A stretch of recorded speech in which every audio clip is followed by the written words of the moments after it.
If you're subscribed to my channel, there's a pretty good chance you've seen my video, 12 Types of American Politician Explained, in which I explain 12 of these really funny political cartoons from this artist called Beany Tuesday. The most famous one of these characters is Holden Bloodfeast, the respectable, bipartisan, and honorable senator from Iowa. As many of you have let me know, a set of these cartoons for 2025 has been released. These comics are great because you can learn a lot about some of the people and events making headlines today through understanding all the references in all the different characters. I can't claim the same naivete about the artist that I had the first time, so instead of using the comics to try and triangulate the artist's politics, I have a new gimmick. At the end of the video, I'm going to tell you how likely I think it is for each of these characters to achieve the same iconic status as Holden Bloodfeast. As we go through the video, let me know if you have a favorite and which characters you think have the best chance of sticking around the internet for years to come. Let's go. Starting off strong with Madizone Muce, a Republican from Arkansas. Madizone is a trad wife influencer and has 2 secret children with Elon Musk named Equation and Chocolate Chip Cookie. So there's a few things going on here. First, the name Madizone Muce seems to be a pretty straightforward parody of Nancy Mace, a U.S. representative from South Carolina. Nancy Mace has made the news a lot lately for being one of the most viciously anti-trans members of Congress, using slurs, the whole 9 yards. The trad wife influencer part of this description is a nod to the fact that a lot of the women that are elected as Republicans will very heavily play up their identities as wives and mothers in a way that feels similar to the whole trad wife social media thing. The number one example of this that comes to mind is this speech by Senator Katie Britt, which was pretty roundly criticized for playing into these kinds of themes in a really exaggerated way. My name is Katie Britt, and I have the honor of serving the people of the great state of Alabama in the United States Senate. However, that's not the job that matters most. I am a proud wife and mom of 2 school-aged kids, my daughter Bennett and my son Ridgway. I think Senator Britt is definitely one of the people the artist had in mind for this character. The bit about Madizone Muce having kids with Elon Musk is a reference to the fact that Elon Musk has a lot of different kids with a lot of different women, and the weirdness that surrounds this whole situation, including the strange names that he's given some of his kids, most notably XAEA-12, which I believe is pronounced XASH-A12. I feel like I can't even begin to dive into the weirdness that is Elon Musk and his family life in this video. So here's what his daughter had to say about some of this stuff. Next up is Herman Oyster, the Crypteenth, Democrat from Maryland. This one obviously functions well, just criticizing Democrats and probably politicians in general for being old. But more specifically, this seems to me to be a straightforward parody of Steny Hoyer, who is one of the oldest members of the House of Representatives and represents Maryland's 5th District. Steny is also a pretty well-known Democratic supporter of Israel. He just recently visited, which obviously drew plenty of criticism. The fact that Representative Crypteenth is old and supports Israel also points to the evident age division on questions relating to Israel and Palestine. Younger people are much less likely than older people to be sympathetic to Israel. The Achaemenid Empire piece is a reference to a really old empire, which further drives the point home about how ancient this guy is supposed to be. But something you might not know about the Achaemenid Empire is that it's also central to different historical and religious narratives about Israel. The empire was founded by Cyrus the Great, who, so the story goes, conquered Babylon and allowed the Jewish people that were in exile to return to Judah. So anyway, a bit of a digression there, but just to explain why the artist probably picked the Achaemenid Empire specifically for this character. The last line is, show some respect, what remains of him has earned this. A lot of times when politicians get old and really just have way too many health problems to responsibly continue serving, there's a lot of hand-wringing about actually saying so, especially when the stakes don't appear to be that high. People think that it's bad manners to point out if a representative isn't actually doing that much representing these days. Our next candidate is Eugnot Bensigner. This one I feel like is a little confusing to me. We see he's bald. He's wearing a shirt that says powered by onions. He's a Republican from Iowa. He's also claimed to discover a mathematical formula that proves that you don't need to drink water. The first thing that comes to mind here with all the references to strange health gimmicks is that this is supposed to be a reference to MAHA, or the Make America Healthy Again movement. This is, of course, strongly associated with Trump administration official Robert F. Kennedy Jr., who is known for having all sorts of let's just say, unorthodox opinions on medicine. The fact that Bensigner is a Republican speaks to the fact that a lot of different wellness communities in 2025 have found themselves within the Republican Party tent. If you have crank theories about vaccines, faith healing, or chemicals in the water, you're probably going to find allies within the Republican coalition. This wasn't always the case. I feel like in the past, Democrats had a much more visible science establishment skeptic kind of hippie vibes component.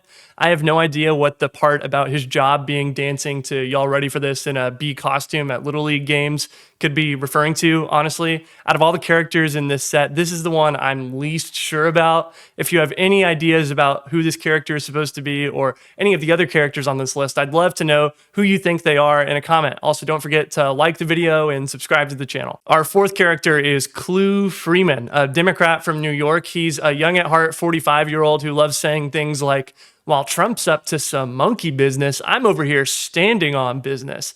There's honestly so many people that this could be: Eric Swalwell, Cory Booker, Chris Murphy, maybe Hakeem Jeffries. I think the artist probably had a few different guys in mind when creating Freeman. He has spent the last 4 years spinning the block, trying to get back into a relationship with the American people. Bro, we broke up with you for a reason. I've seen all these guys go for the one-liner, and it's always a little funny because I can just imagine the scene back in the office where the communications staffer is trying to brainstorm ways to seem appealing to the TikTok generation. Freeman thinks he's edgy, cool, and young because he probably is all those things for a person in Congress. I mean, next to Herman Oyster, the Crypteenth, Freeman looks like a spring chicken full of new ideas, full of energy, all that. The problem is that this personality doesn't always translate super well to the real world and can occasionally come off very fellow kids if done poorly. The Freeman archetype in general represents the Democrats' search for a communication strategy that's more appealing to younger people, but it also points to the ways in which communication can be used to mask inaction. I think Freeman does not specify exactly what he's doing to oppose Trump. He just positions himself as a kind of cool and in-touch alternative. Freeman totally thought that it was super rad when the Democrats held up those signs at the State of the Union, but also voted for like 3 of Trump's cabinet appointees. Freeman also, because he's constantly looking for a place to fit in a easily shareable one-liner, sometimes struggles to define himself in a coherent way that resonates beyond the individual moment. The next character on this list is Democrat Prime. He's a Democratic representative from Earth 2008. He looks like a beige Silver Surfer. He can manipulate energy and clone himself, but won't vote on a fracking ban, and he protects the status quo. So the character description here mentions the Silver Surfer, but Democrat Prime also reminds me of Dr. Manhattan from the Watchmen graphic novel. He's an incredibly powerful, but also incredibly aloof and basically unhuman character. Democrat Prime is from Earth-2008, which is pretty obviously a reference to the year 2008, the year that Obama won his first election. I would guess that 2008 was chosen by the artist because I think a lot of Democrats did feel unstoppable in 2008. Just looking at the ages of the people that view this channel, a lot of you may not realize what the electoral map looked like in 2008. This was the best that any presidential candidate has done in the 21st century. It wasn't a 1980s style electoral blowout, but it was a pretty convincing win. So when Obama ended up not being able to deliver some of the sweeping transformative change that a lot of progressives felt like was possible under Obama, it was a big letdown for them. A good example of this dynamic is with the Affordable Care Act, otherwise known as Obamacare. Obamacare originally proposed a public option healthcare plan, but the public option had to be removed from the bill to get to 60 votes in the Senate. This was incredibly disappointing to progressives at the time. Move On, a progressive group that's still around, complained at the time in 2009 that this isn't what 70 million of us voted for last year. Obama is still viewed pretty positively, especially among Democrats, and he has the best approval rating of any of the living U.S. presidents. Despite the fact that Obama remains pretty broadly popular, to some progressives, the Obama years came to symbolize wasted potential and broken promises more than anything else, which explains the, like most superheroes, serves no real purpose except to maintain the status quo line. The superhero comparison also reminds me of this Jib Jab video from 2009, where Obama is depicted as a superhero doing all sorts of stuff. I think Democrat Prime also represents the Democratic establishment in general, general for reasons that will become clear after we get through these next two characters. But first, we have to talk about Ongdak Boruto Hitler Garcia, a Republican from California. He is a white nationalist that got big on Twitter pretending not to be from the Philippines. He gets 0 votes and then dies of a mysterious illness. His tombstone is misspelled. Okay, this one is pretty good, I think, because the non-white white supremacist is a weirdly common archetype, especially online. I'm not sure if this character is referring to a specific instance of this happening, but it's surprisingly common for anonymous far-right accounts to turn out to be run by people that are basically cosplaying. I really cannot explain the psychology behind this. Maybe it's all just a grift for money or clout. I think the implication of the gets 0 votes and then dies of a mysterious illness, his tombstone is misspelled part, is that he is being propped up artificially by people that don't really care about him, and then he is discarded when he's no longer useful. I think there's a few different interpretations of that part. The Boruto part of his name is an anime reference and further emphasizes the point that this type of person is extremely online. You see a lot of far-right accounts with anime profile pictures for some reason. I guess this is because these are both online subcultures, and it's also pretty common to find far-right people with a weird Japan fixation. Next up, we have Ava Shamash, Democrat from Illinois. She's holding up an Arizona iced tea can. She's described as being a replacement squad member after AOC moves to Tel Aviv. She's a working class child of immigrants, charismatic, media savvy. She's bisexual, and she's married to a busted white guy. She's also running a progressive populist campaign and she got exploded by Democrat Prime. So I think this is supposed to be Kat Abigazale, a candidate running for Congress in Illinois' 9th district. She's Gen Z, and her career background is in working for Media Matters, so she's pretty good at working social media. You may recognize some of her posts. A few of them I've seen go pretty viral. I'm a small government conservative. That means I think the president should be an emperor who can commit as many crimes as he wants. She started her campaign as a primary challenge to an incumbent Democrat named Jan Schakowsky that has since announced retirement. There's now a whole bunch of candidates running in the Illinois 9th District primary. Abigazale's main competitor in the primary race is Daniel Biss, the mayor of Evanston, one of the cities in that district. Her paternal grandfather was a refugee from Palestine that came to Chicago after being expelled by Israeli forces in 1948. The bit about AOC moving to Tel Aviv is a reference to the fact that many progressives, particularly those affiliated with the left wing of the Democratic Socialists of America, are angry with AOC for, from their perspective, being insufficiently pro-Palestine. The most high-profile episode of this drama between AOC and the DSA culminated in the DSA not endorsing AOC's re-election bid last year. From my perspective, this feels like a really internal DSA drama. I've never met anyone in real life whose problem with AOC is that she's too pro-Israel. In fact, I think she's probably one of the most pro-Palestine members of Congress, but she's also taken votes on a few things that are controversial to DSA types in New York, including most recently voting against an amendment restricting Iron Dome funding. Here's her statement on the matter. In response to this particular vote, a group called the Boogie Down Liberation Front vandalized her office in New York. The next little bit of this comic we've already seen, and it's Democrat Prime blowing up Ava Shamash. This is what I meant earlier by saying that Democrat Prime kind of represents the Democratic establishment as a whole. The idea here is that the establishment is shutting down Ava Shamash as soon as she starts talking about running a progressive populist campaign. Moving on to our last page of characters, we have the Weeping Lurch, Democrat from Ohio. He loves war and hates fire, and he's forced to resign after accidentally of mice and minning Netanyahu. So to me, this is pretty clearly supposed to be Fetterman. The Weeping Lurch is from Ohio, not Pennsylvania, but this tracks with the things that Fetterman has made the news for lately. Fetterman is a senator from Pennsylvania that most people who don't follow politics super closely probably know best for his fashion choices. He famously hates wearing suits. Fetterman is also a little bit of an enigma. When he was first elected to the Senate, I remember people heralding him as the way to the heart of the white working class. He was a Bernie supporter. He called Trump a fascist. He supported universal health care. These days, Fetterman seems pretty willing to work with the Trump administration and criticizes Democrats for freaking out so much.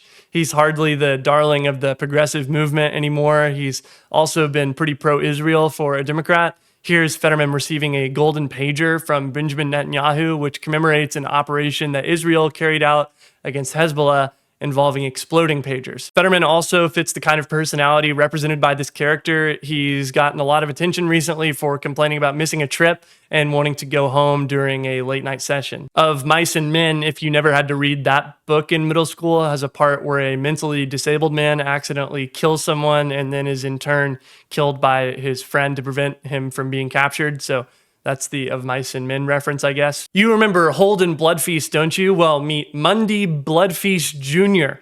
Mundy is a Republican from West Virginia. He's a complete anti-civilization lunatic, and he's also a principled anti-Trump Republican. I feel like this one has to be Mitch McConnell, since now that he's retiring, he's become a little more vocal in his criticisms of the Trump administration.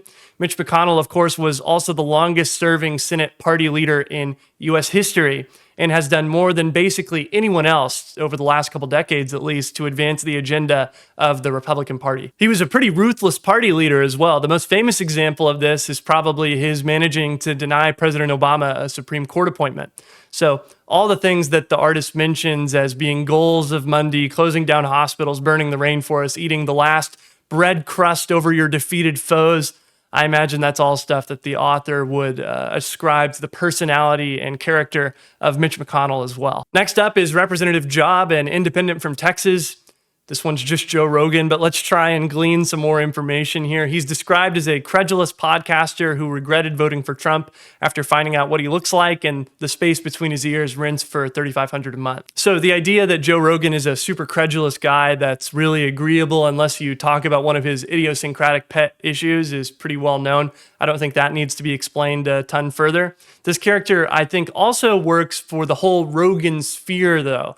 The network of podcasters affiliated with him somehow. A lot of these guys are into stand-up comedy, and they all appeal to similar kinds of young male audiences. But we wouldn't know anything about appealing to primarily men under the age of 30 on this channel, though, would we? Anyway, a lot of these guys have seemingly been pretty surprised by some of the things that Trump has done in his second term. Rogan in particular has also expressed some pretty strong discomfort about the fact that random people, not just violent criminals or whoever he thought was going to be targeted, are getting deported and treated pretty cruelly. This is what the regretted voting for Trump after finding out what he looks like piece is referencing, the fact that what a lot of these guys seem to be upset about in the second Trump administration was incredibly obvious. We all knew it was going to happen. It's not like it was a secret. I mean, they held up these signs at the RNC. Our last character is Ghislaine Maxwell, a Republican in Washington, D.C. Maxwell is described here as easily cinching the Republican primary and trouncing her Democratic opponent, making her the first female president of the United States. There's a few things going on here. Around the time that this comic was made, several controversial things were happening with Maxwell, who is, of course, in jail for crimes she committed with Jeffrey Epstein. Amid increasing calls for transparency on the case of Jeffrey Epstein and revelations that Trump had written Epstein a birthday card referencing a secret that they shared together, the Trump administration had Maxwell interviewed and then transferred to a lower security prison. There was some speculation at the time that Maxwell would receive a pardon in return for her testimony, because obviously nobody will just trust the word of someone like Maxwell, who would probably say or do anything for a pardon. There was some attempt to kind of rehabilitate her credibility as a witness on the right during this time. So I suppose this comic is making fun of the fact that Ghislaine Maxwell was in the middle of having her reputation laundered and takes it so far that she becomes president. Another interpretation of this comic is that she just has so much blackmail on everyone with power that she's able to wield it in such a way that she's able to become president. Okay, that was the last of the characters. Let's talk about which ones are more and less likely to stick around, trying as hard as I can to separate my own personal politics from whether or not I think it will stick around or not. Also, just because I think some of these probably won't stick around doesn't mean I didn't think that they were funny. Some things are just inherently less memeable, I think. The tricky part with these is that the best ones walk a very fine line between being specific enough that the archetype being parodied is clear, but general enough that it can be used to refer to more than just one person.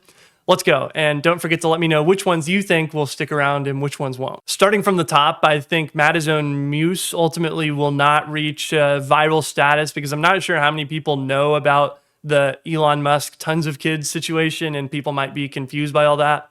Herman, Oyster, the Crypteenth. I really like this one personally. The drawing is pretty funny. More likely to get used than some of the others, but in my opinion, not top tier potential for virality.